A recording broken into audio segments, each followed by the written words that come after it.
hello, good evening, and welcome to the August 8th, 2023 edition of the ASRA Pain Medicine Hot Topics webinar.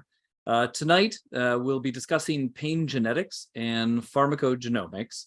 As a little bit of housekeeping here, you're going to hear a couple of just absolutely tremendous presentations, and along the way, you're probably going to think of a lot of great questions, and that's outstanding. And please, when you have those questions, type those questions in the small text box at the bottom of your screen. And then when you're finished entering that question, just go ahead and click send. So at the end of the presentation, we're going to be reserving around 15 minutes or so to address these questions. And my hope is that we get to all of them. We may not, sometimes we don't, but that is one reason why you may want to get your question in early. So as a little bit of an introduction here for our presenters, I first wanted to thank Ms. Heidi Border for putting this together, and then Mary Hargett for finding us our presenters. Without those two, this certainly could not have happened. And then with our two presenters tonight, we first have Dr. Fay Rim, who will be discussing the role of inflammation, genetics, and pharmacogenetics in acute and chronic pain. Now, Dr. Rim is board certified as a physiatrist and pain management specialist at HSS, completed a residency in physical medicine and rehabilitation at Mount Sinai Medical Center, and then completed a fellowship that focused on pain medicine and palliative care at Memorial Sloan Kettering Cancer Institute. Prior to joining HSS, Dr. Rim served as the Chief of Pain and Palliative Medicine at Metropolitan Hospital, and now oversees the hospital's pre-surgical screening pain program, where she treats patients with complex pain and controlled substance tolerance. She also works on improving preoperative screenings to ensure optimum pain management for all orthopedic patients. And then following that, we'll have Dr. Meghan Kirksey, who will be discussing the role of inflammation, genetics, and pharmacogenetics in acute and chronic pain. Dr. Meghan Kirksey is an anesthesiologist with expertise in regional anesthesia and orthopedic critical care, who has practiced at the Hospital for Special Surgery since completing anesthesiology residency at Cornell and critical care fellowships at the Columbia University. Dr. Kirksey has an academic interest in precision medicine and complementary medicine approaches to patient management, with a research focus on physiologic and clinical determinants of postoperative outcomes. And since I want to get to as many of your questions as we can, I will go ahead and turn it over then to our presenters. Thank you so much for the introduction. This evening, we're going to talk about pain genetics and pharmacogenetics. We have no financial disclosures, and we're not going to be talking about anything really off-label. And this is just basically going to be a high-level overview of how genetics affects both the formation of acute as well as transition to chronic pain, as well as looking at maybe possible targeted treatments for prevention, and also looking at what are our current modalities and how we may have to change them in order to target certain populations. So, as most people are probably aware of how inflammation can affect pain. Obviously, there are direct tissue damage that's going to affect both the peripheral skin, muscles, internal organs, and then that's going to create a downstream production of inflammatory mediators that is going to be perceived by the brain as pain. You can have disruptions in the glial cells, the peripheral cells, as well as your dorsal root ganglia, your trigeminal ganglia, as well as centrally in the spinal cord and brain. This is basically a way of all the different neurotransmitters and receptors, and obviously, you can see it's very complex. Opiates are involved in there, as well as all the different cytokines.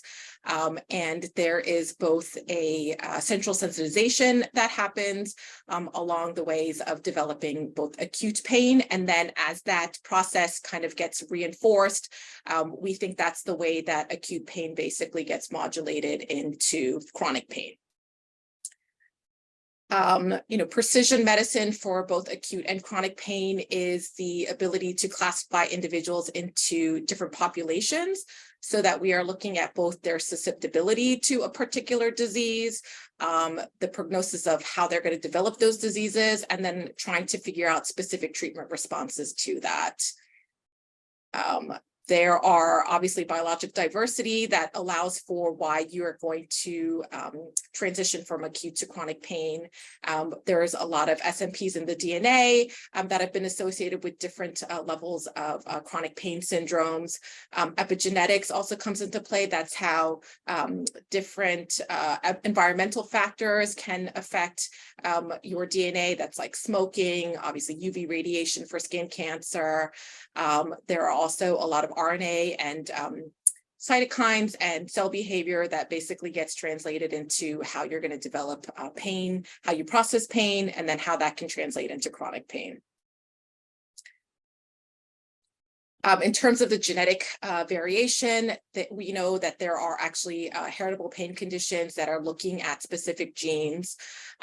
There are, this is just a brief table of some of the known genetic mutations that occur in terms of patients who actually have a hypersensitivity to pain, as well as actually have insensitivity to pain. These are specific genes that are affecting both pain, heat, and also modulating chronic inflammation.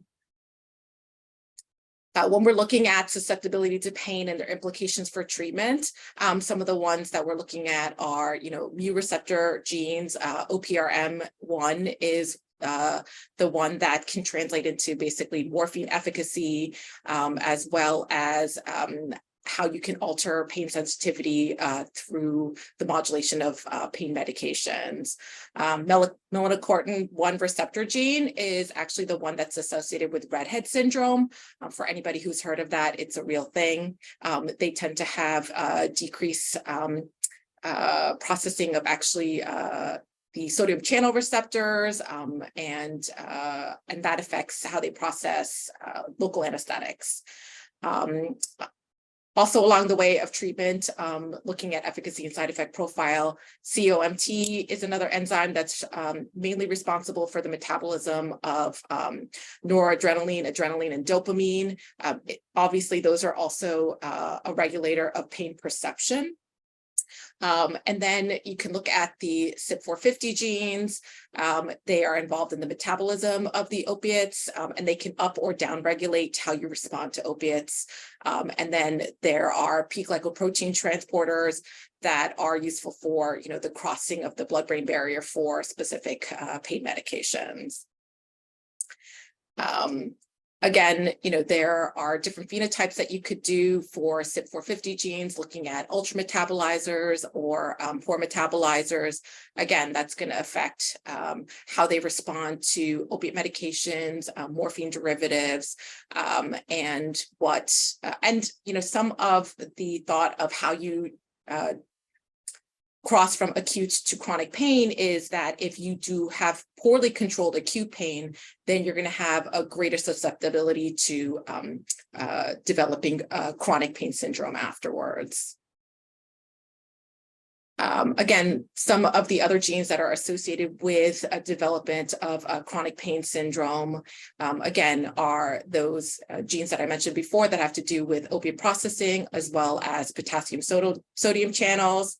And again, the polymorphisms in these genes are reported in studies where patients do have a higher susceptibility to developing chronic pain syndromes. There are some commercially available diagnostic tests that can look at how you process both the CYP450 genes as well as COMT and some of those genetic polymorphisms we had mentioned before. And it can help with, developing maybe a strategy for what medications that we're going to use and to see how they're going to translate their acute to chronic pain. And this is an algorithm for polymorphism screening. Basically, you are looking at patients who maybe already have a history of severe pain and have not responded well to analgesic treatment before. If you give them strong opiates and your adjuvant pain medications, they're not responding well, then you could potentially do one of those genetic test screenings to look at their profile for how they process both opiate medications as well as, their CYP450 genes to see if they're ultra metabolizers or poor metabolizers. So thank you, Faye, for a great introduction to how our understanding of genetic polymorphisms can affect pain and opioid sensitivity, and how that knowledge is now being integrated actually into clinical practice. I'm going to now shift into talking about explorations on what's a relatively new frontier in precision medicine, and that would be the use of epigenetic gene expression, protein, and cell behavior patterns to profile, predict, and potentially target aberrant pain responses. So this is an example of a study exploring epigenetic markers of chronic post-surgical pain in children who are undergoing spine fusion. What they're looking at is methylation quantitative trait loci. So they're individual genotypes, like the SNPs that Faye was talking about earlier, at specific loci that can result in different patterns of DNA methylation. And these modifications to the DNA can influence the phenotypes of the individuals via DNA modifications. So this phenotypic influence can be exerted through histone modifications of the DNA by long non-coding RNAs that affect the degree of transcriptional activity of nucleosomes in the DNA and the binding of various transcription factors. And they can also have an impact by short non-coding RNAs, such as microRNAs, that can impact gene expression patterns. So this figure just shows a summary of some of the transcription binding site motifs that were enriched in patients within the DNA sequences of the methylation quantitative trait loci that were associated with chronic post-surgical pain in these children undergoing spine fusion. Peripheral and central pain sensitization are associated with epigenetic alterations occurring in the dorsal root ganglia and the spinal cord, and mediated by leukocytes, myeloid cells, and neurons, as well as glial cells. Among the epigenetic aberrations, research has demonstrated downregulation and upregulation of various microRNAs. And the microRNAs don't have meaningful names, they have numerical nomenclature. So unless you're deep in the study of microRNAs, the individual names won't mean much to you. But you can see in this study that these microRNAs affect the downstream transcription of various factors, including some that are a little more familiar to some of us, like cytokines that are involved in inflammation, like IL-6, IL-1 beta, and TNF alpha. Animal studies have demonstrated that agents that mimic or antagonize microRNAs, if they're administered before a surgical insult, can ameliorate nociceptive or pain-related behaviors. And this suggests that microRNAs may be a frontier in clinical pain management worthy of further exploration. Gene expression patterns, including those impacted by epigenetic changes that I just discussed, mitigated by microRNAs. These gene expression patterns are starting to be explored and profiled in various clinical populations and patients with operative and non-operative pain syndromes. So the data you see presented in this slide is in a study of patients with fibromyalgia. And panel A shows clear enrichment of genes that are involved in the inflammatory response, the complement system, as well as interferon-related genes. And then in the B panel, you can see that this interferon score, the degree of interferon activity, is not only related to fibromyalgia with lower levels of expression and controls, but the subset of fibromyalgia patients with the most severe clinical phenotype have the highest interferon scores. Moving into the perioperative period, inflammatory proteins that are associated with pain are also being profiled to explore correlations with severe acute and persistent postoperative pain. In this study, looking at patients undergoing TKA who had persistent pain at 6 months after surgery, we found that in the synovial fluid, the anti-inflammatory cytokine IL-10 was lower in patients who developed persistent postoperative pain. We also showed that IL-10 levels were lower immediately postoperatively, whereas the pro-inflammatory cytokines, IL-1 beta, was upregulated on postoperative day 1. and VEGF levels were lower on that day.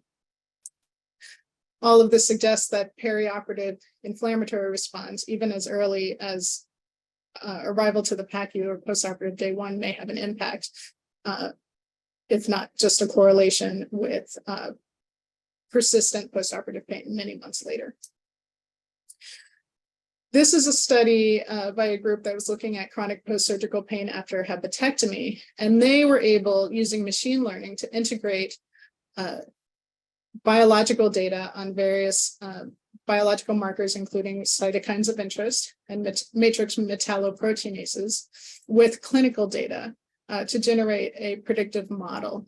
And using the support vector machine model, they were able to show that combining postoperative NRS scores, pain scores, with matrix metalloproteinase 3 levels on postoperative day 1 generated a predictive model with an area under the curve of 0.892 for persistent pain in this population.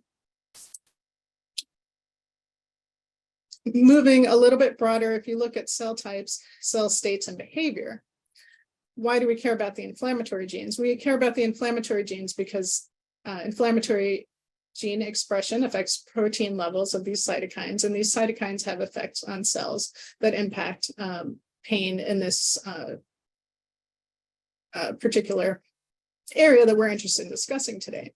So the way that these cytokines impact the cells and the activity of these white blood cells producing the cytokines can impact whether the neurons undergo a sensitization that could lead to pain chronification versus resolution of the inflammatory state, which can allow for better resolution of the pain.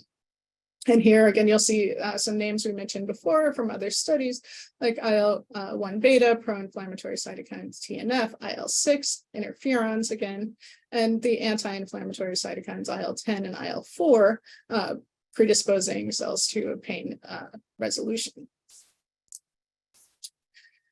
This is an interesting set of studies that were done at UCSF, where they isolated peripheral white blood cells, and they looked at different cell types and subtypes, looking at cell surface markers, and they correlated the response of these cell types and the behavior of these cell types with resolution of function, pain, and fatigue after total hip arthroplasty. And they were able to show that 40 to 60% of the recovery in these patients could be accounted for or correlated with variability in macrophage state and macrophage signaling. They then did a follow-up study where they took blood from patients prior to surgery, so not the response to surgery, but looking at their pre-surgical immune state. They took these cells from the patients, they stimulated them in vitro with various agents and looked at their response to stimulation. So to see how responsive are these white blood cells to various stimuli at baseline. And then they looked at the white blood cells subsets in these patients. They correlated it with the clinical outcomes. And again, they were able to show correlation with the baseline immune reactivity of the white blood cells with these patients and the clinical outcomes postoperatively. Specifically, this is a very busy slide, but they were able to show that CD14 positive monocytes, when stimulated by LPS, had a response that correlated well with pain levels and pain resolution after total hip arthroplasty. So what do we do with all of this information? Preoperative factors, including genetic polymorphisms, epigenetic changes, which, as Faye mentioned, can be impacted by environmental exposures, including things as remote as trauma experienced by the parent of the patient who's presenting to you. Things like the baseline inflammatory state can impact outcomes. Surgical factors have an impact, such as the degree of tissue trauma, the ischemic time, peripheral nerve injury that occurs with the surgical trauma.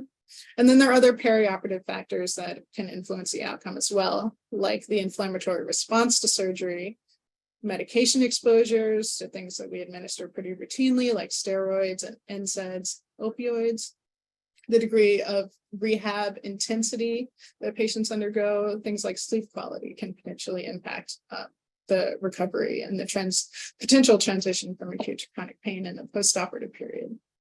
So how do we take what we know and determine what factors correlate with outcomes, which factors actually contribute to adverse pain outcomes, how these different elements interact, and which factors are potentially modifiable in a way that can affect clinical practice? This is a very interesting study that is ongoing. It's an exciting approach that's being undertaken in a massive multi-institutional study supported by the NIH, and it's the Acute to Chronic Pain Signatures study. And the goal is to exhaustively profile the transition from acute to chronic pain after total knee arthroplasty and after a thoracotomy. So there are two different patient populations who have a relatively high incidence of chronic post-surgical pain. And what they're doing in this study is measuring a wide variety of baseline factors and outcomes.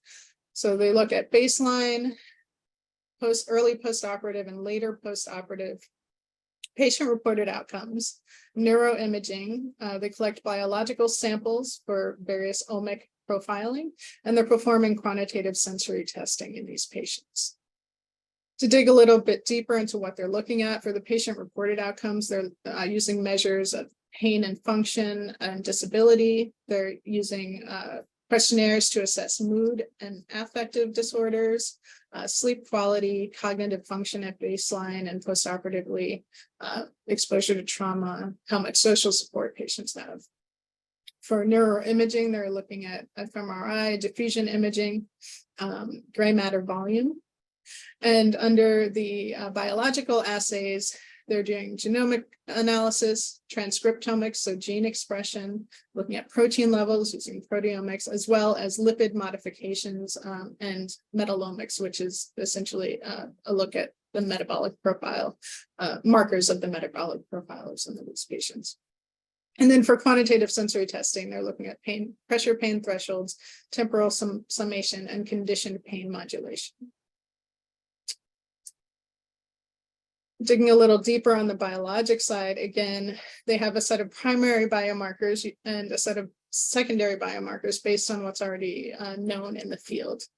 On the proteomic side, they're again looking at cytokines of high interest like TNF-alpha, IL-6, IL-10 that we mentioned before, IL-1 beta, as well as others, including the interferons.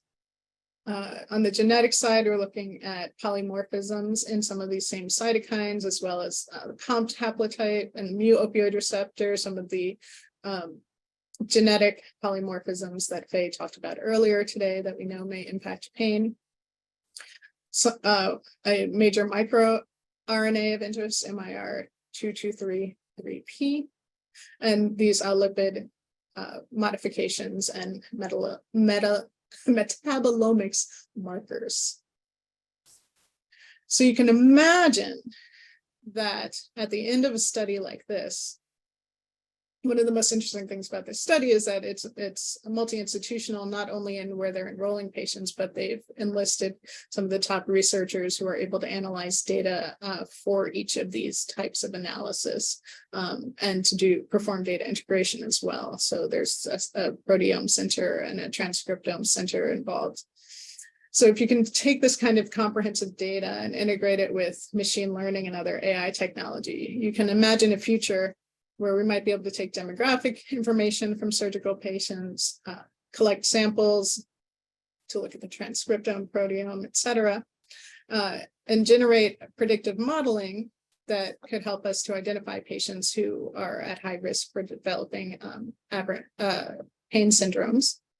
And then taking it a step further, we may be able to use tools like RNA interference, microRNA mimics and antagonists, monoclonal antibodies against cytokines that are highly suspicious for contributing to pain, and even some more holistic immune modulatory approaches like acupuncture or psychological and behavioral interventions that may impact an overall inflammatory profile.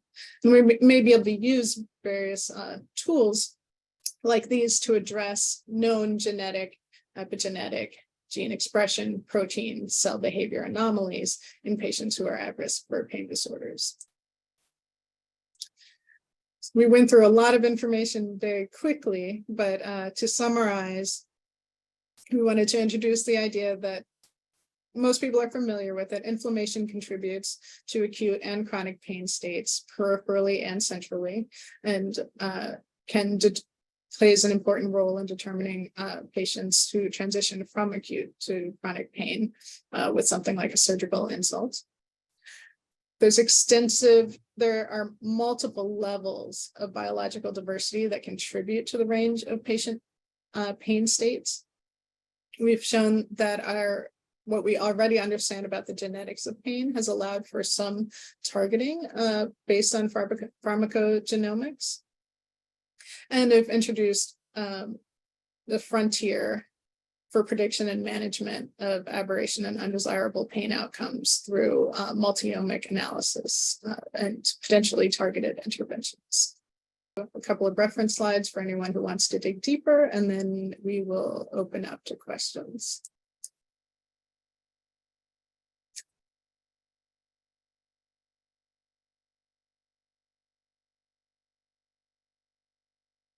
All right. Okay. This is great. Thank you very much, Dr. Kirksey, Dr. Rim. Again, like we said, if you have any questions, go ahead and enter them in here. It looks like we have one comment here from Dr. Tilley, who says, thank you for this excellent talk. I have past experience working in whole exome sequencing prior to medical school for rare genetic conditions looking to find appropriate treatments.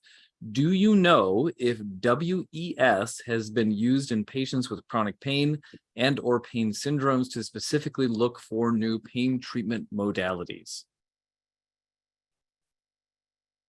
Whole exome sequencing. Oh, yeah. Unfortunately, not in clinical practice. I think that the infrastructure for doing that kind of testing is just not there yet. I think it's, as Meghan had alluded to, that's kind of like the next frontier. So actually, as part, if I'm remembering correctly from reading the full protocol, it's a very extensive couple of protocol papers on this study, but there is a whole exome sequencing group that is analyzing some of the data from this study. So to my knowledge, we don't currently have that data available, but people are starting to look at this. And again, like they said, we're kind of at the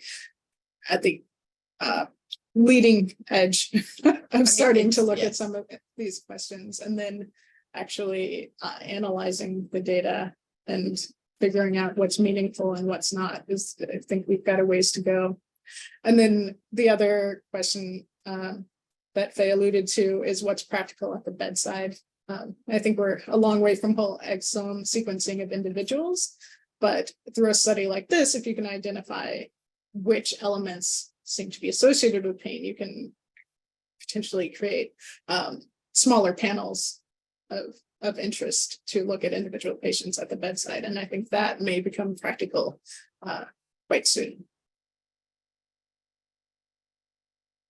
That is great. So, this is, just some phenomenal science that's going on. And, at what point do you think that this science would translate into something that we would be using on a routine basis then in our clinical patients? And I will say that currently for some of our pre-surgical patients, they have to do their typical evaluation, and there are definitely aspects of the initial evaluation that puts patient in a specific category who are probably at higher risk. Some of those associations, as Meghan had alluded to with some of the epigenetic stuff, is trauma history, other inflammatory disorders. These patients are at higher risk for, poorly controlled acute pain and a greater conversion to chronic pain. I think the current state right now is being able to separate out some of the more high-risk patient based on, self-reported outcomes. Or what we already know about patients who are at higher risk for, poorly controlled acute pain or conversion to chronic pain, right? And then trying to match those patients up with some of the testing that we already know is available. The pharmacogenetic testing, inflammatory markers.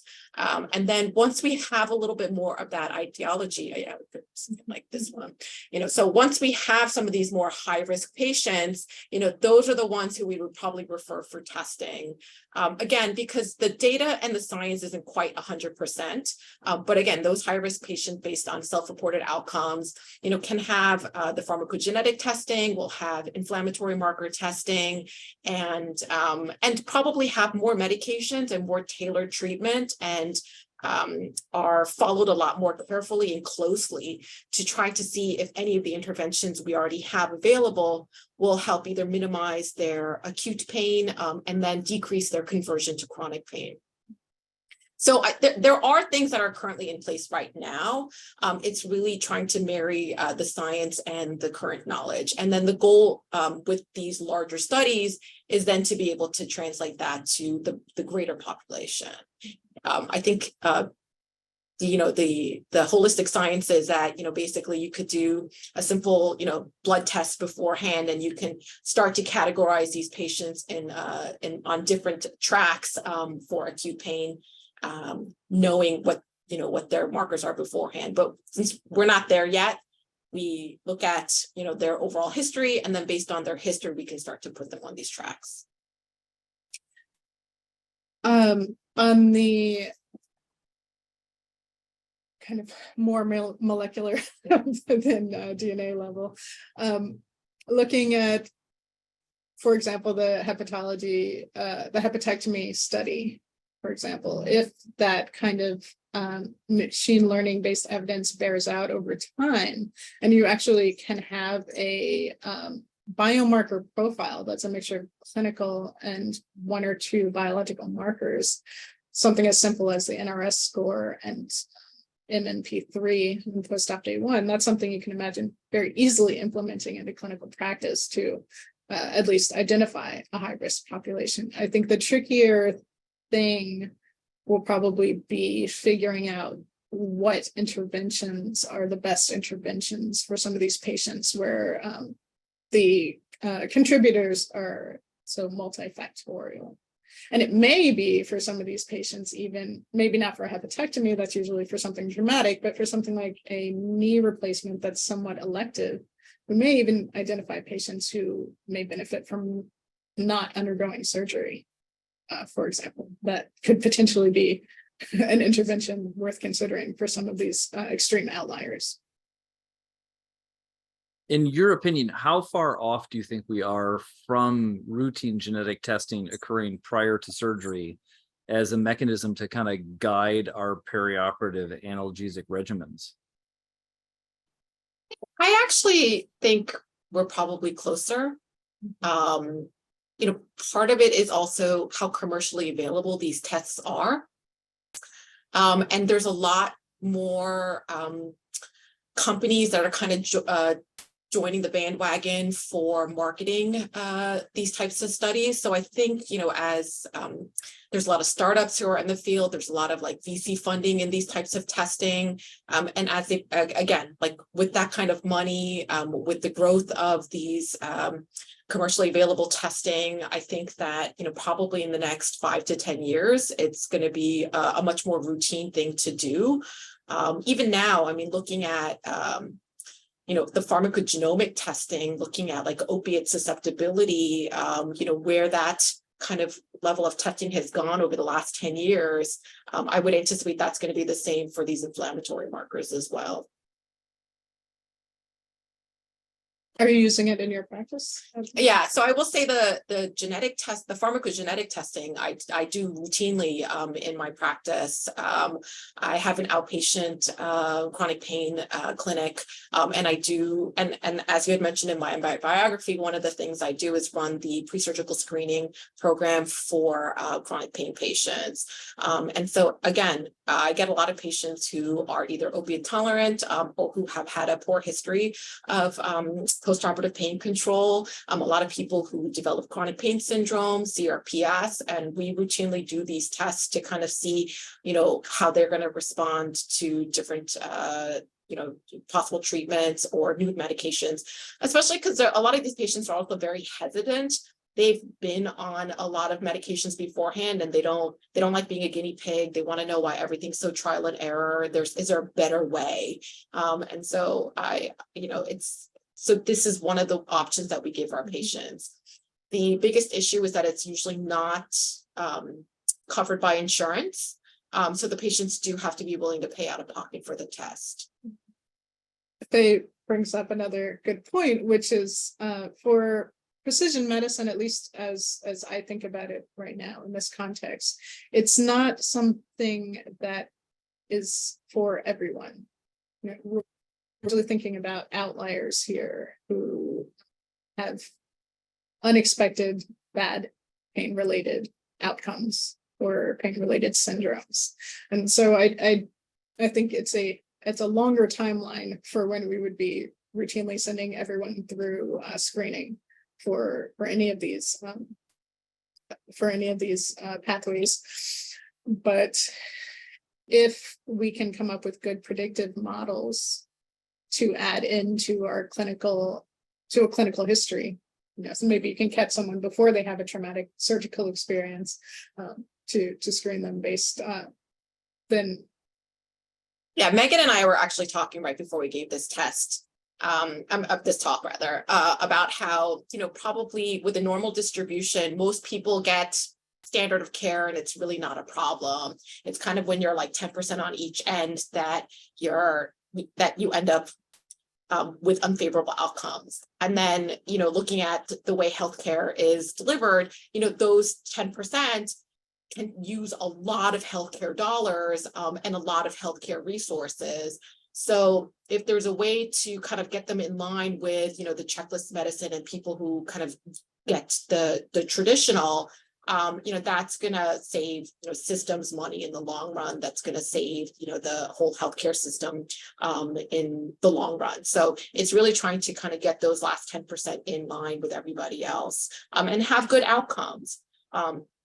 The other thing I think Megan had mentioned in one of her points was that, maybe with this testing, it comes out that the patient should not have a knee replacement or a very invasive surgery because they're not going to have good outcomes. Again, if we can prevent patients from having bad outcomes utilizing extensive healthcare resources, that's going to be better for the patient as well as the system overall.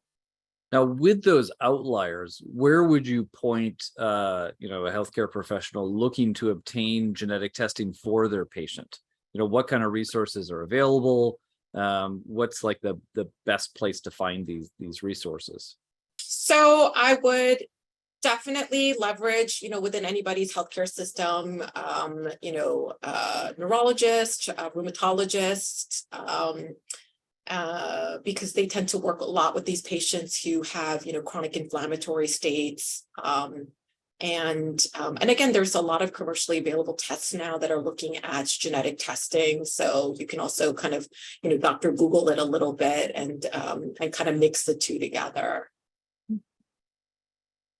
There are also several companies that do the opioid metabolism genetic testing. Yeah, this is just one commercially available test. It's the one that I have an account with, so that's why I kind of put it up there. We're not we're not advertising Genomind by any means. There are 3 or 4 other tests. There's also obviously different companies that are looking at screening of multiple genetic factors, not just pain and inflammatory mediators and opiate markers. So you do have to be a little bit careful with which companies that you're using, but you can always reach out to any of these company reps. I know mine is more than willing to come and talk and kind of run you through like what they can do and what they can offer you. That is great. And then with the company that was up on your slide, that's the company that you use, or do you use a different company? So that's the one I typically use. Okay. It's one of the older ones. It's been around for a while. And the other thing I like about it is that they only do pain and psychiatric medications. So it's a little more tailored to what I need, as opposed to some of these other companies that do testing for, like every genetic disorder under the sun. All right. Now we have a question then from our viewers. This is from Jack Berger. It says, do you think there is a role for thalidomide in the treatment of chronic pain in non-childbearing patients? I mean, I don't want to say no, but I don't routinely use thalidomide. I'm not as familiar as I'd like to be with the literature on thalidomide and pain. I would, obviously it's like a third rail because of the issues in childbearing women, where it's initially used for nausea and vomiting. That said, we know, I think there are decades now of data about its safety in other populations. And I don't think that the gestational impacts should rule it out as a medication that can be used for people who are not at risk, as we could say, at risk of being pregnant. In one of my other talks, I used thalidomide as an example of how drug development has changed over time, and how we are, again, trying to become a little more precise in our approach and the way that we go from using animal models to humans. And one of the really interesting things about the kind of studies that I described in this talk is that they are largely working from human data and going backwards. So in that kind of large multi-institutional trial, we're looking at markers that are associated with a disease process in humans, and then potentially identifying factors that could be intervened upon that we would then take back to animal models to see if those interventions would have an impact on those pathways, and then bring back to human trials. So it's a different kind of iterative approach to drug development, whereas historically targets were identified in animal models and then put into humans, and the efficacy, the rate of success in actually having an impact on the disease process is relatively low with that approach. And also there are risks like we saw with thalidomide. Fantastic. Thank you. Now, again, everyone, remember, please go ahead and put in your questions. In the meantime, I have a question. So say tomorrow, I'm going to work. I work in a predominantly orthopedic, ambulatory short stay kind of environment. And I have a patient who comes in for an outpatient total knee arthroplasty. And what they tell me is, gosh, anytime I go anywhere, whether it's the dentist or anything, local anesthetics just don't seem to work. And, they haven't gotten any preoperative testing or anything like that. What is your approach to that patient where, you expect there to be significant postoperative pain, and they're telling you that local anesthetics in them just never really seem to work? I would say, number one, believe them. If they tell you they don't work, they're not going to work. And giving them more probably will not work more for them. And that is a real thing. Actually, typically, what's associated with redhead syndrome with the melanocortin receptor is, changes in your sodium channel receptors, and that affects local anesthetic processing. So you have to come up with something else other than just, your typical nerve blocks to help with the initial postoperative pain. It may be that they can respond to other medications, or you're going to be a little bit more aggressive with, maybe steroids and anti-inflammatories afterwards. They're going to be on opiates for longer, maybe at higher doses. But the reality is their experience is probably true. And just trying to give them more blocks will not actually help them. Yeah. And if there's not a local anesthetic that they haven't tried, if there's something they haven't been exposed to, you can of course always try to see if there's something that might be metabolized differently that could have an effect. But I think, like they said, you're going to have to double down on your non-local anesthetic approaches. Similarly, someone who has issues with opioids, you're going to have to double down on your other approaches. So this example may be someone who could benefit from cryotherapy or cryoablation of genicular nerves or something like that preoperatively. You may have to think outside of the box a little bit as well in how you approach something like that. Oh, that's great. I mean, you think in these patients, you might be more apt to use some of the perineural additives, even if they weren't something that you would traditionally use. Right, clonidine or buprenorphine or dexamethasone. Yeah, definitely even might buy you some. Dexamethasone will definitely buy you some time. This might be somebody who you actually maybe want to do. I know for us, they've been using buprenorphine as an additive.